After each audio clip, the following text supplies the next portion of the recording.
ఓం శం నో మిత్రః శం వరుణః శం నో భవత్పర్యమా శం న ఇంద్రో బృహస్పతిః శం నో విష్ణురుక్రమః. ఓం శాంతి శాంతి శాంతిః. సృష్టికర్త అయినటువంటి పరమేశ్వరునికి నమస్కారం.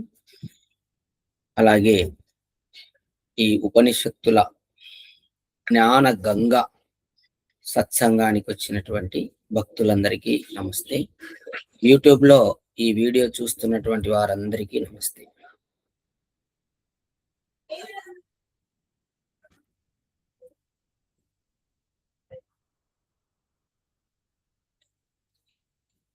ముందుగా మనము ఇప్పుడు తైత్రీయ ఉపనిషత్తులో శిక్షావల్లి అయిపోయినది.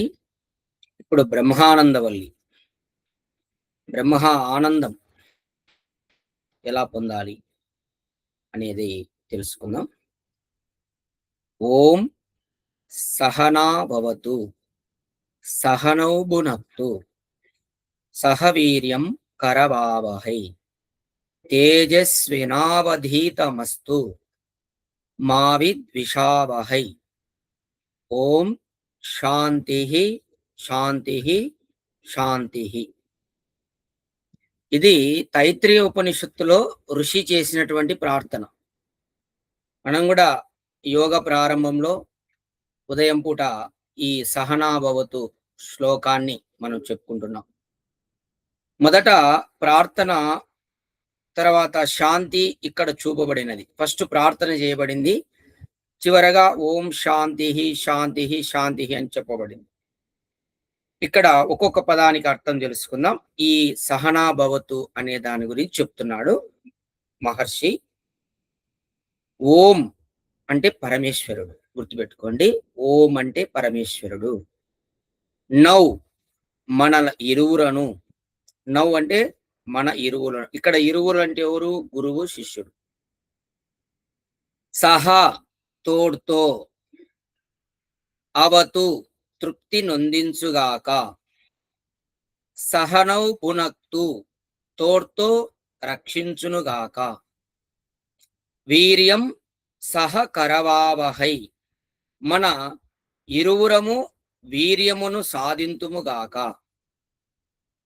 నౌ మన ఇరువురి అంటే ఇక్కడ గురువు శిష్యుడు ఇద్దరు. అధీతం అధ్యయనము, తేజస్వి అస్తు బ్రహ్మ తేజస్సుతో కూడినది అగునుగాక, మావిత్ విషావహై మన ఇరువురము అంటే ఇక్కడ గురువు శిష్యుడు కొండరులను ద్వేషింపకుందుముగాక. చాలా మంచి ప్రార్థనమా ఇది, అందరూ కూడా గుర్తుపెట్టుకోండి. ఇక్కడ గురువు శిష్యుడు ఇద్దరు ఏం ప్రార్థన చేస్తున్నారంటే ఒకరి గురించి ఒకరు ప్రార్థన. తర్వాత త్రివిధ తాపములు శాంతించునుగాక, ఇది పదాలకు అర్థము. ఈ బ్రహ్మానందవల్లి యందు ప్రథమమున గురు శిష్యులు పరమేశ్వరుని ప్రార్థించి శాంతిని అభిలషించు విధము ప్రదర్శింపబడినది. చూడండి, ఇక్కడ ఈ బ్రహ్మానందవల్లిలో అంటే ఈ అధ్యాయంలో ప్రథమంగా గురువు శిష్యుడు ఇద్దరు పరమేశ్వరుని ప్రార్థిస్తున్నారు. ప్రార్థించి శాంతిని అభిలషించు విధం అంటే ఫైనల్ గా మనం అందరూ ఏం కోరుకుంటారు? శాంతినే కోరుకుంటారు. ఆ శాంతిని ఎలా పొందాలి అనే విధంగా చెప్పబడింది. కార్య ప్రారంభమునందు అంతమునందును పరమేశ్వరుని ప్రార్థించుట శిష్ట లక్షణము. అందరు గుర్తుపెట్టుకోండి, మా జీవితంలో ఏ పని ప్రారంభించినా గాని అలాగే ముగించేటప్పుడు కూడా పరమేశ్వరుని ప్రార్థించాలి. అలాగే ఉదయం నిద్ర లేచినప్పుడు కానీ రాత్రి పడుకునేటప్పుడు కానీ ఖచ్చితంగా పరమేశ్వరుని ప్రార్థించాలి. గుర్తుపెట్టుకోండి, సృష్టికర్తను భగవంతుని ప్రార్థించాలి. ప్రార్థించే మనం ముగించుకోవాలి రోజును కూడా. మహర్షి దయానంద సరస్వతి వైదిక దినచర్యలో స్పష్టంగా తెలియజేశాడు ఈ విషయాలన్నీ కూడా. ఉదయము ప్రాతకాల మంత్రాలు, రాత్రి శయనకాల మంత్రాలు. ఈ విధంగా మనం దినచర్యను కూడా ముగించుకోవాలి. అట్లాగే ఏ పని కూడా ప్రారంభం చేసేటప్పుడు ముందుగా పరమేశ్వరుని ప్రార్థించాలి. ఆ తర్వాత చివరగా కూడా పని పూర్తి అయిన తర్వాత కూడా పరమేశ్వరుని ప్రార్థించాలి. ఇది ఒక మంచి శిష్ట లక్షణం. అంటే ఒక మంచి ఆచారం అన్నమాట ఇది. గుర్తుపెట్టుకోండి. తర్వాత ఉపద్రవములు సంకటములు కలగకుండుటకు శాంతిని అభిలషించుటయు యుక్తమే. మనం ఎందుకు శాంతిని కోరుకోవాలంటే మనం ఏదైనా పని ప్రారంభం చేసినప్పుడు మధ్యలో ఆటంకాలు జరగకుండా, ఏదైనా ఉపద్రవాలు జరగకుండా, సంకటాలు జరగకుండా ఉండడానికి ఈ విధంగా శాంతిని కోరుకోవాలి. ఆ మధ్యలో అది జరిగిందనుకోండి ఆ పని పూర్తి కాదు. అందుకోసం దేవుని శాంతి కోరుకోవాలి. ఈ విషయమున గురు శిష్యులలో భేదము ఆవంతయు తగదు. వారి అంతఃకరణము శుద్ధము ప్రీతియుక్తము కావలెను. చూడండి, గురువు శిష్యుని యొక్క అంతఃకరణం ఎలా ఉండాలి? శుద్ధంగా ఉండాలంట. అలాగే ప్రీతిపూర్వకంగా ఉండాలి. అంటే ఒకరి పట్ల ఒకరికి ప్రీతి ఉండాలి. ఒకరి అంతఃకరణం ఒకరి శుద్ధంగా ఉండాలి. ఇద్దరిది శుద్ధంగా ఉండాలి. ఇప్పుడు గురువు శుద్ధంగా ఉండి శిష్యుడు శుద్ధంగా లేడనుకోండి, అప్పుడు సమస్యే. శిష్యుడు మలినయుక్తుడై ఉన్నప్పుడు ఏ పాఠం చెప్పినా అతనికి ఎక్కదు, వ్యతిరేకమవుతుంటాడు, రాగద్వేషాలకు గురి అవుతుంటాడు, చివరికి శత్రువు కూడా అవుతాడు శిష్యుడు గురువుకు. కాబట్టి ఇద్దరి యొక్క మనస్సు శుద్ధంగా ఉండాలి అని చెప్తున్నాడు ఇక్కడ ఆ ప్రార్థనది. అలాగే ఇద్దరు కూడా ప్రీతిపూర్వకంగా ఉండాలి. శిష్యుడు గురువును చూస్తానే చాలా సంతోషం కలగాలి, ఎంతో ప్రీతి కలగాలి. అట్లాగే శిష్యుని చూస్తానే గురువుకు కూడా ఎంతో ప్రీతి కలగాలి. అయ్యో నా శిష్యుడు వచ్చాడు. దయానంద మహర్షి విరజానందుడు అలా ఉండేవారు ఇద్దరు. అసలు దయానందం చూస్తే విరజానందునికి ఎక్కడ లేని ఆనందం అన్నమాట. ఇంకా గురువు గారిని చూస్తే స్వామి దయానంద సరస్వతికి అమితమైనటువంటి ఆనందం. ఇద్దరు అంత ప్రీతిపూర్వకంగా ఉండేవారు. ఒక్కరోజు రాలేకపోతే ఎక్కడ పోయాడు దయానందుడు, ఎక్కడ పోయాడు విలవిలలాడినాడు. ఆ ఆశ్రమంలో ఉండి అందరిని అడిగాడు, ఎక్కడ పోయాడు దయానందుడు. ఆ కాలంలో సెల్ ఫోన్లు లేవు కదా, ఎక్కడ పోయాడు అని చెప్పేసి ఎంతో బాధపడినాడు. తర్వాత వస్తే ఎంతో సంతోషపడినాడు. అసలు మళ్ళీ వచ్చాడు రా స్వామి శిష్యుడని. అట్లాంటి ప్రీతి గురువు శిష్యునికి మధ్య ఉండాలి. అంటే అంత ప్రీతిపూర్వకంగా గురువు శిష్యుడు ఇద్దరు ఉండాలి. అంటే వైరం ఉండకూడదు, శత్రుభావన ఉండకూడదు గురువుకి శిష్యుడికి మధ్య. నాడే అట్లా జరిగినప్పుడే వారి విద్య సఫలమవుతుందంట. చూడండి, ఆ విధంగా గురువు శిష్యుడు ఇద్దరి మనస్సు శుద్ధంగా ఉండి ఇద్దరు ఒకరి పట్ల ఒకరి ప్రీతిపూర్వకంగా ప్రేమపూర్వకంగా వాతావరణం ఉన్నప్పుడే ఆ విద్య సఫలమవుతుంది. ఇప్పుడు వారి విద్య సఫలమైంది. చూడండి, మహర్షి దయానంద సరస్వతి విరజానందుని విద్య సఫలమైంది, ప్రపంచానికి ఉపయోగపడింది. అట్లా ఉండాలని కోరుకోండి. గురువు అలా ఉండాలి, శిష్యుడు అలా ఉండాలి. అంటే ఇక్కడ గురువును ఏమాత్రము ద్వేషించకూడదు శిష్యులు అనేవారు. అది ఇక్కడ శాస్త్రంలో చెప్పబడినటువంటి విషయము. అలాగే బలయుక్తమగును ఆ విద్య సఫలమవుతుంది, మరియు బలం పెరుగుతుంది. ఆ విద్యకు బలం వస్తుంది. విద్య ఎప్పుడు శిష్యుడు గురువు ఇలా ఉన్నప్పుడు. కాబట్టి ఇక్కడ ఆ విషయాలను చెప్పబడతా ఉంది. అంటే ఒకరి పట్ల ఒకరు తృప్తిగా ఉండాలి, అట్లాగే ఒకరినొకరు రక్షించుకుంటుండాలి, ఒకరి శక్తిని ఒకరు పెంచుకోవాలి. గురువు శిష్యుని యొక్క శక్తిని పెంచాలి, శిష్యుడు గురువు యొక్క శక్తిని పెంచే విధంగా ఉండాలి. అలాగే ఇద్దరు కూడా బ్రహ్మ తేజస్సుతో కూడిన వారై ఉండాలి. ఇద్దరు బ్రహ్మ తేజస్సు అంటే మంచి బ్రహ్మచర్యమును పాటించి తేజస్సు మంచి జ్ఞాన ప్రకాశం కలిగి ఉండాలి. అప్పుడు విద్య సఫలమవుతుంది, ఆ విద్య బలయుక్తమవుతుంది అనే విషయాన్ని తెలియజేస్తున్నాడు. దుఃఖములు 3 రకాలు: ఆధ్యాత్మికములు, ఆది భౌతికములు, ఆది దైవికములు. ఇవి గుర్తుపెట్టుకోండి. విద్య దుఃఖాలు అనేవి 3 రకాలుగా చెప్పబడతా ఉంది. రండి, జాయిన్ కండి. ఏదో కట్ అయింది మళ్ళీ మీరు.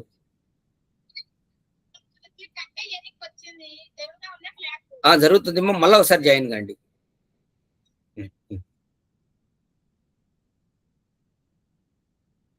దుఃఖాలు 3 రకాలు: ఆధ్యాత్మికములు, ఆది భౌతికములు, ఆది దైవికములు.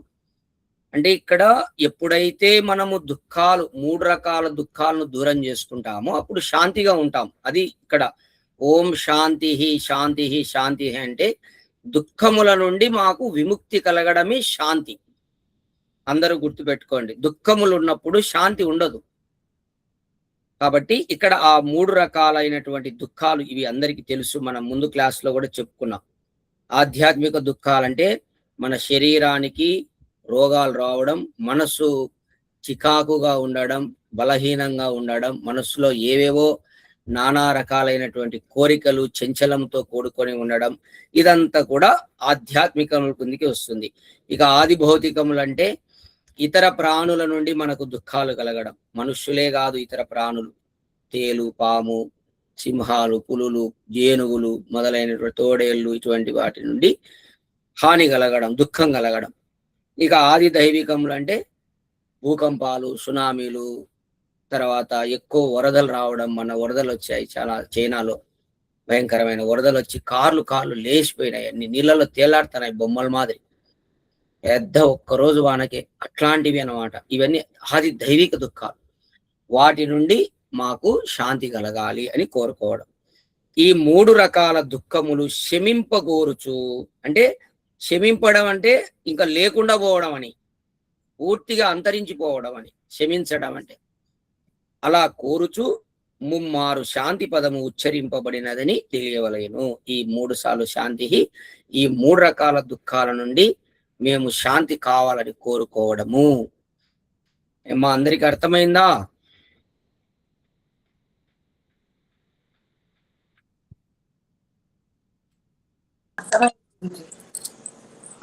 ఎంత విలక్షణంగా ఉందో చూడండి ఇక్కడ ప్రార్థన. అంత అద్భుతమైనటువంటి ప్రార్థన. ఒకరు గురువు శిష్యుడు ఇద్దరు ఒకరినొకరు రక్షించుకోవాలి. ఇక్కడ చెప్పబడినటువంటిది ఇద్దరు రక్షించుకోవడమే కాదు, అలాగే ఒకరిని ఒకరు తృప్తి పొందించుకోవాలి. శిష్యుడు గురువును తృప్తిపరచాలి, గురువు కూడా శిష్యుని తృప్తిపరచాలి. అలాగే ఇద్దరు కూడా ఒకరి బలాన్ని ఒకరు పెంచుకోవాలి. పరాక్రమం, వీర్యము అంటే శక్తిని పెంచుకోవాలి ఇద్దరు. అట్లా ఉండాలి. గురువు శిష్యుడు ఇద్దరు కూడా శక్తివంతులై ఉండాలి. అలాగే వారి అధ్యయనము ఎట్లా ఉండాలి? బ్రహ్మ తేజస్సుతో కూడినదై ఉండాలి గురువు శిష్యుడిది.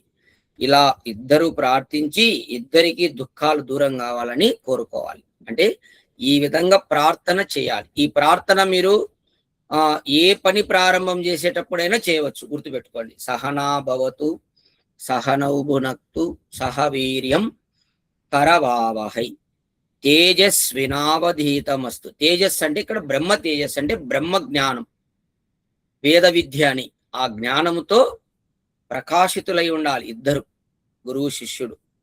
తర్వాత మావిద్విషావహై, ఒకరినొకరు ద్వేషించకుండా ఉండాలి. మావిద్విషావహై, ద్విషం అంటే ద్వేషం. గురువు శిష్యుడిని ద్వేషించకూడదు, శిష్యుడు గురువును ద్వేషించకూడదు. గుర్తుపెట్టుకోండి. ఇది ఎంత గొప్ప ప్రార్థన చూడండి. ఇలాంటి ప్రార్థన ఈయన నిజమైతే మహర్షి దయానంద సరస్వతి, స్వామి విరజానందులాగా ఉంటారు. ప్రపంచంలో అంత గొప్ప లాభం జరుగుతుంది గురువు శిష్యుడు ఇట్లా ఉన్నప్పుడు. ఇలా లేకుంటే ఎప్పటికీ విద్య ప్రచారం కాదమ్మా. గుర్తుపెట్టుకోండి, సఫలం కాదు. ఇక్కడ ప్రపంచంలో ఇప్పుడు వాళ్ళిద్దరూ ఎప్పుడో 200 సంవత్సరాల తర్వాత అలా ఆయన దయానంద మహర్షి యొక్క శిష్యులు కూడా చాలా మంది ప్రచారం చేశారు. గురువుకు చాలా అనుకూలంగా ఉన్నారు, చాలా మంది ఉన్నారు. ఇక ముందు కూడా అలా ఉండాలి అందరూ. ఇలా వ్యవహారం లేదనుకోండి, గురువు శిష్యుని ద్వేషించడం, శిష్యుడు గురువును ద్వేషించడం, ఇలాంటి వ్యవహారం ఉన్నప్పుడు విద్య ప్రచారం కాదు, విద్యకు బలం ఉండదు. గుర్తుపెట్టుకోండి. ఆ విధంగా గురువు శిష్యుడు ఇద్దరు నడుచుకోవాలని చెప్పేసి ఇక్కడ ఈరోజు బ్రహ్మానందవల్లిలో, ముందుగా బ్రహ్మానందవల్లిలో ఈ విధంగా గురువు శిష్యుడు ప్రార్థన చేస్తూ తర్వాత విద్య అనేది, బ్రహ్మానంద విద్య అనేది రేపు నుంచి చెప్పబడుతుంది, రేపటి సత్సంగంలో ఉంటుంది. ఏమా ఇప్పుడు చెప్పబడిన దాంట్లో మీకు ఏమైనా సందేహం ఉంటే అడగండి. అర్థమైంటే ఏం అర్థం చేసుకున్నారో ఒక మాటలో ముగ్గురు చెప్పండి. మీరు ఆన్‌లైన్‌లో ఉండే వాళ్ళందరూ చెప్పండి. బాలసుబ్బారెడ్డి సార్ మీకు ఏం అర్థమైందో చెప్పండి. వీడియో ఆన్ చేసి చెప్పండి.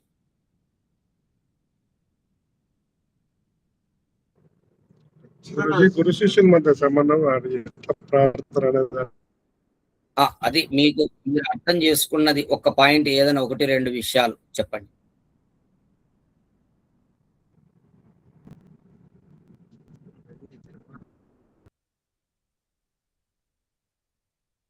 తొందరగా లేట్ చేయొద్దు బాలసుబ్బారెడ్డి సార్.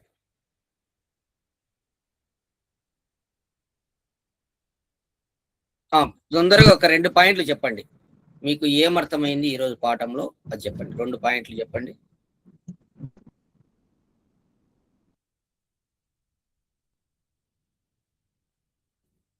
భారతి నువ్వు చెప్పమ్మా.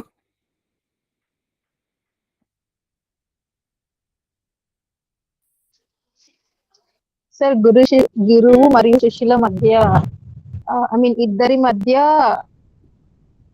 విద్యాపరంగా తెలిసి ఉండాలి సార్. ఇద్దరు ఎలాంటి దానికి అర్హులు, వ్యవహార పరంగా ఎలా ఉండాలి? ఇద్దరు ఒకరికొకరు అంత సామర్థ్యాన్ని కలిగి అర్హత కలిగి ఉండాలి సార్. ద్వేషించకుండా ఉండాలి, ముఖ్యంగా అది గుర్తుపెట్టుకోండి. ఇద్దరు ఒకరి ప్రీతిపూర్వకంగా ఇద్దరు ఒకరి బలాన్ని ఒకరు పెంచుకుంటూ ఉండాలి. నెక్స్ట్ విజయమ్మ గారు మీరు చెప్పండి.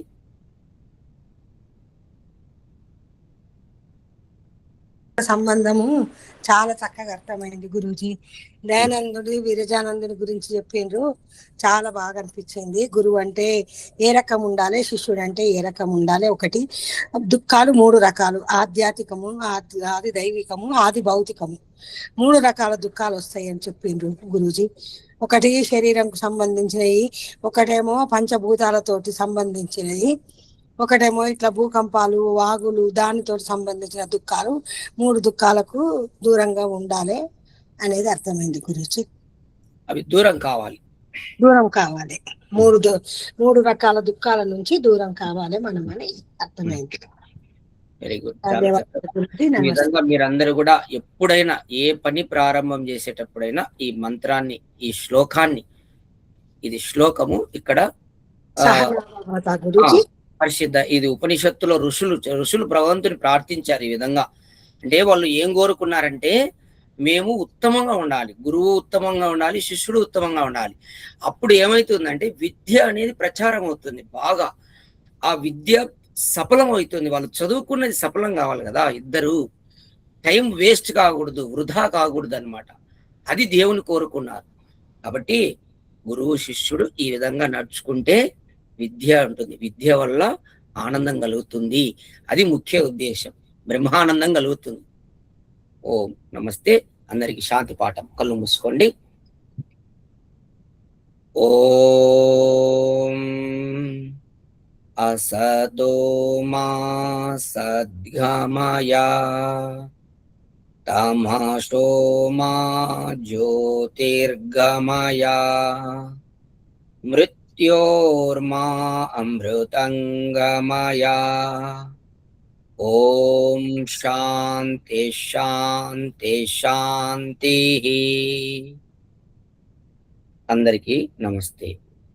ఓం నమస్తే సార్. ధన్యవాదాలు. నమస్తే అమ్మా. నమస్తే గురుజీ. నమస్తే సార్.